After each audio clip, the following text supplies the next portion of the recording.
Doctor Yunus বর্তমান অন্তর্বর্তীকালীন সরকারের প্রধান উপদেষ্টা, তার উপরে বহির্বিশ্বের চাপ, বিশেষ করে যুক্তরাষ্ট্রের চাপ বোধহয় অনেক বেশি বাড়ছে এবং চাপ যেন বাড়ে সেই কৌশলে অনেকে পথ হাঁটছেন। ডক্টর মোহাম্মদ ইউনূসের উপরে এই চাপ অব্যাহত থাকলে বর্তমান সরকার এক ধরনের বিপদেই পড়ে যাবে, তেমনটাও মনে করছেন অনেক বিশ্লেষক। কি চাপ তৈরি হচ্ছে বর্তমান সরকারের ওপরে এবং সেই চাপ তৈরি করার ক্ষেত্রে আওয়ামী লীগের ভূমিকা রয়েছে কিনা, ভারতের ভূমিকা রয়েছে কিনা, সেই আলোচনাই এই ভিডিওতে করব। দর্শক থাকবেন পলিটিক্স টিভির নিয়মিত আয়োজনে।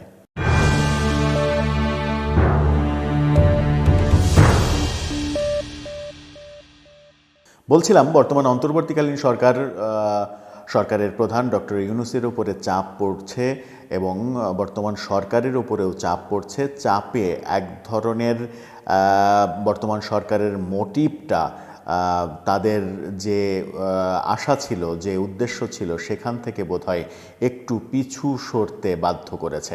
ডক্টর মোহাম্মদ ইউনূসের সাম্প্রতিক সাক্ষাৎকারগুলো যদি শুনি এবং সর্বশেষ সাক্ষাৎকার বণিক বার্তার সঙ্গে তিনি যে সাক্ষাৎকারটা গতকালকে দিয়েছেন, সেই সাক্ষাৎকারে যদি আমি থাকি তাহলে এটুকু বলা যায় যে তিনি স্পষ্ট করে বলেছেন, যদি সংস্কার দলগুলো না চায়, জনগণ যদি না চায়, তাহলে আমরা নির্বাচন দিয়ে চলে যাব। এই কথাতে স্পষ্ট ইঙ্গিত দেয় যে সরকার একটা চাপে রয়েছে। চাপটা কোথা থেকে আসছে? এরই মাঝে যুক্তরাষ্ট্র এবং যুক্তরাজ্য, দুই বড় দেশ, সরকারকে আওয়ামী লীগের ওপরে দমন পীড়নের ব্যাপারে অনেকটা সতর্ক করেছে এবং আওয়ামী লীগ দল হিসেবে তার অধিকার যেন পায়, আগামী নির্বাচনে আওয়ামী লীগ যেন অংশগ্রহণ করতে পারে, সেই ব্যাপারে তারা তাগিদ দিয়েছে। এরই মাঝে সরকারের পক্ষ থেকেও আমরা শুনেছি যে আওয়ামী লীগ আগামী নির্বাচনে অংশগ্রহণ করতে পারবে, যেহেতু বিএনপি চাইছে, আর বড় দল বিএনপির কোনো মতামত অগ্রাহ্য করতে চায় না বর্তমান সরকার। তার মানে সব মিলিয়ে একটা বড় চাপ তৈরি হয়েছে। এরই মাঝে ডোনাল্ড ট্রাম্প একটা বড় চাপ। ডোনাল্ড ট্রাম্পের চাপটা সামাল দিতে সরকারকে বোধহয় হিমশিম খেতে হচ্ছে। ট্রাম্পের সঙ্গে ব্যক্তিগত কোনো সম্পর্ক নেই, এমনটা ডক্টর ইউনূস আল জাজিরার সঙ্গে সাক্ষাৎকারে বলেছিলেন যে ট্রাম্পের সঙ্গে তার ব্যক্তিগত কোনো সম্পর্ক নেই। আবার সেই সাক্ষাৎকারে এটা বলারও চেষ্টা করেছিলেন যে আমেরিকার পররাষ্ট্রনীতি চেঞ্জ হয় না, সরকার পরিবর্তন হলেও তার পররাষ্ট্রনীতি চেঞ্জ হবে না। কিন্তু আমেরিকার পররাষ্ট্রনীতি যে চেঞ্জ হয় সেটা বারাক ওবামার যুদ্ধংদেহী যে মনোভাব, বারাক ওবামার যে যুদ্ধবাজি, সেই যুদ্ধবাজিটা থামিয়ে দিয়েছিলেন ডোনাল্ড ট্রাম্প এসেই। সমস্ত যুদ্ধ কিন্তু থেমে গিয়েছিল। বাইডেন প্রশাসন আবার, ডেমোক্রেটরা আবার ক্ষমতায় এসে আবার যুদ্ধবাজি শুরু করেছে পৃথিবীতে। ট্রাম্প আবার ঘোষণা দিয়েছেন যে শান্তি তিনি ফিরে আনবেন, ট্রাম্প আসলে যুদ্ধ বন্ধ হয়ে যাবে। তার মানে হচ্ছে আমেরিকার পররাষ্ট্র নীতিতে যে বড় ধরনের পরিবর্তন হয় সরকার পরিবর্তনের সঙ্গে, এটা প্রমাণিত সত্য। ডক্টর ইউনূস যেটা বলার চেষ্টা করছেন, আমেরিকার পররাষ্ট্র নীতিতে পরিবর্তন হয় না, সেটা একেবারেই মিথ্যা কথা।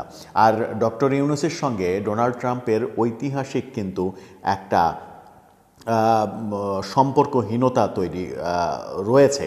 2016 সালে ট্রাম্পের নির্বাচনে হিলারি ক্লিন্টনের পক্ষে ডক্টর ইউনূস প্রায় $500 মিলিয়ন দিয়েছিলেন, এমন কথা শোনা যায়। হিলারি ক্লিন্টনকে যে ডোনেশন দিয়েছিলেন এটা স্পষ্ট, কিন্তু টাকার অঙ্কটা নিয়ে হয়তো এদিক ওদিক বিভিন্ন রকমের আলোচনা রয়েছে। সেই নির্বাচনেই ডোনাল্ড ট্রাম্প জেতার পরে আমেরিকায় সূর্যগ্রহণ হয়েছে এমন মন্তব্য করেছিলেন। আমেরিকার আকাশে কালো মেঘ তৈরি হয়েছে, ডোনাল্ড ট্রাম্প সম্পর্কে বেশ বাজে বাজে মন্তব্য করেছিলেন।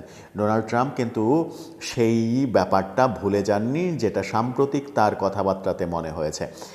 নির্বাচনকালীন সময়েই বাংলাদেশে হিন্দু নির্যাতন নিয়ে ডোনাল্ড ট্রাম্প যে স্ট্যাটাসটা দিয়েছিলেন, সেই স্ট্যাটাসটা এক্স হ্যান্ডেলে যে টুইটটা করেছিলেন, সেই টুইট বলে দেয় বাংলাদেশ সম্পর্কে অনেক সিরিয়াস ডোনাল্ড ট্রাম্প। অনেকে আবার বলার চেষ্টা করছেন সেটা ডোনাল্ড ট্রাম্পের নির্বাচনী কৌশল ছিল, হিন্দুদের ভোট পাওয়ার একটা কৌশল ছিল। এখন যেটা দাঁড়িয়েছে, এখন অনেকে বলছেন যে সেটা কৌশল না, ডক্টর ইউনূসের সঙ্গে ঐতিহাসিকভাবে ট্রাম্পের সম্পর্ক ভালো নয় এবং ট্রাম্প সেটা খুব ভালোভাবে মনে রেখেছেন যে চাপটা এখন এই সরকারের প্রতি তৈরি হয়েছে। ওদিকে ভরত বড়াই, আমেরিকাতে যে ভারতীয় বংশোদ্ভূত হিন্দুরা বাস করে তাদের নেতা ভরত বড়াই বলছেন যে বাংলাদেশে হিন্দু নির্যাতন করা হচ্ছে, বাংলাদেশের উপরে হিন্দু নির্যাতনের ঘটনা ঘটছে এবং এই ব্যাপারটা ট্রাম্পের কাছে তিনি উপস্থাপন করেছেন। ট্রাম্পের কাছে উপস্থাপন করার মাধ্যমে একটা বার্তা কিন্তু আসছে যে আমেরিকায় ভারতীয় বংশোদ্ভূত হিন্দুরা উঠে পড়ে লেগেছে বাংলাদেশের বিরুদ্ধে, যেন আমেরিকা ট্রাম্প প্রশাসন অবস্থান নেয় সেই ব্যাপারে। অবস্থানটা কি হবে? অবস্থানটার মধ্যে ভয়াবহ দুটা ব্যাপার উঠে আসছে। সেটা হচ্ছে অর্থনৈতিক নিষেধাজ্ঞা, বাংলাদেশের উপরে অর্থনৈতিক নিষেধাজ্ঞা জারি হতে পারে ডোনাল্ড ট্রাম্প সরকার ক্ষমতায় আসলে। জানুয়ারির 20 তারিখে ডোনাল্ড ট্রাম্প হোয়াইট হাউসে ঢুকবেন, তারপরেই এই ঘটনাটা ঘটতে পারে এবং গণতন্ত্রহীনতা, বাংলাদেশে গণতন্ত্রহীনতা এবং সংখ্যালঘুদের উপরে নির্যাতনের ব্যাপারটা তারা ভরত বড়াই মূলত নেতৃত্ব দিচ্ছে এই আন্দোলনে, সেখান থেকে আসতে পারে। ভরত বড়াই আরেকটা ব্যাপার চাইছেন, সেটা হচ্ছে বাংলাদেশে অন্যতম প্রধান যে আয়ের উৎস সেটা হচ্ছে গার্মেন্টস খাত। সেই গার্মেন্টস খাতে থেকেই বাংলাদেশে ম্যাক্সিমাম আয়টা আসে। ডলার ইনকাম বলতে যা বোঝায় গার্মেন্টস খাত এবং বিদেশি শ্রমিক, এই দুটোই বড় খাত। গার্মেন্টস খাত যদি বন্ধ হয়ে যায়, আমেরিকার বাজার যদি বন্ধ হয়ে যায়, তাহলে বাংলাদেশের জনগণ কি খাবে এই প্রশ্নও কিন্তু ভরত বড়াই করে ফেলেছেন। অর্থাৎ গার্মেন্টস সেক্টরে ধাক্কা দেওয়ার একটা প্ল্যান রয়েছে এবং বাংলাদেশের উপরে অর্থনৈতিক নিষেধাজ্ঞা আরোপের একটা প্ল্যান রয়েছে। এই দুই প্ল্যান যদি ভারতীয় বংশোদ্ভূত হিন্দুরা ট্রাম্পকে কনভিন্স করতে পারে, তাহলে বাংলাদেশের জন্য এবং বাংলাদেশের বর্তমান অন্তর্বর্তীকালীন সরকারের জন্য কিন্তু বড় ধরনের বিপদ ডেকে আনবে। এর কারণ কি? এর কারণ হচ্ছে তারা ইস্যু যেটা সামনে আনছে সেটা হচ্ছে বাংলাদেশে হিন্দুদের নির্যাতন করা হচ্ছে।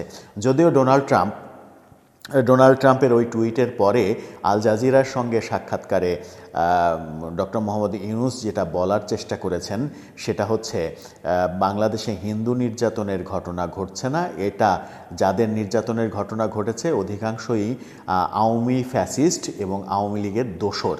অর্থাৎ হিন্দুদের তিনি আওয়ামী লীগ হিসেবে উপস্থাপন করার চেষ্টা করেছেন এবং এটাও বলেছেন ডোনাল্ড ট্রাম্প যে টুইট করেছে এর পেছনে ভারতের কারসাজি রয়েছে, ভারত এই কাজটা করেছেন। তার মানে হচ্ছে ডক্টর ইউনূসের কথার মধ্যেও এক ধরনের ভারত বিদ্বেষী মনোভাবটা একেবারে ধারাবাহিকভাবে স্পষ্ট হচ্ছে। সেই ইস্যুগুলোকে কাজে লাগিয়ে আমেরিকায় ভারতীয় বংশোদ্ভূত হিন্দুরা যদি বাংলাদেশের বিরুদ্ধে এরকমভাবে উঠে পড়ে লাগে, তাহলে বর্তমান সরকারের জন্য, ডক্টর ইউনূসের জন্য খুবই বিপজ্জনক হবে। সেটা বাংলাদেশের জন্য তো বিপজ্জনক হবেই। এই ক্ষেত্রে ডোনাল্ড ট্রাম্পের এই নীতি যদি অনুসরিত হয়, তাহলে বাংলাদেশের সরকার, অন্তর্বর্তীকালীন সরকার কোন পথে হাঁটবেন, কোন কৌশলে তারা এগোবেন, সেটা একটা বড় প্রশ্ন এবং সেই প্রশ্নের সমাধানকল্পে একটা দৃশ্যমান ছায়াও বোধহয় এখন স্পষ্ট হচ্ছে। সেটা হচ্ছে ডক্টর মোহাম্মদ ইউনূস তার সর্বশেষ সাক্ষাৎকারে যেটা বলেছেন যে সংস্কার না চাইলে নির্বাচন দিয়ে আমরা চলে যাব। উপদেষ্টারা অনেকেই বলছেন আমরা পারছি না, কি ঝামেলার মধ্যে ফেললেন, আমাদেরকে মুক্তি দেন, আমরা চলে যাই। অর্থাৎ উপদেষ্টারাও থাকতে চাইছেন না। এই বাস্তবতা তৈরি হয়েছে বোধহয় ওই চাপগুলোর বাস্তবতা থেকেই। দর্শক, আপনারা আরও ভালো বুঝবেন, আরও ভালো প্রেক্ষাপট বিবেচনা করতে পারবেন। আপনার কি মনে হয় ডোনাল্ড ট্রাম্প এবং আমেরিকা ইস্যুতে বর্তমান ইউনূস সরকার কি অনেক বেশি কাহিল হয়ে পড়ছে, যার ফলে নির্বাচন দ্রুত দিতে চাচ্ছে, নাকি এটা একটা বড় কোনো ষড়যন্ত্রের কবলে তারা পড়তে যাচ্ছে? আপনার মতামত জানিয়ে লিখতে পারেন আমাদের কমেন্ট বক্সে।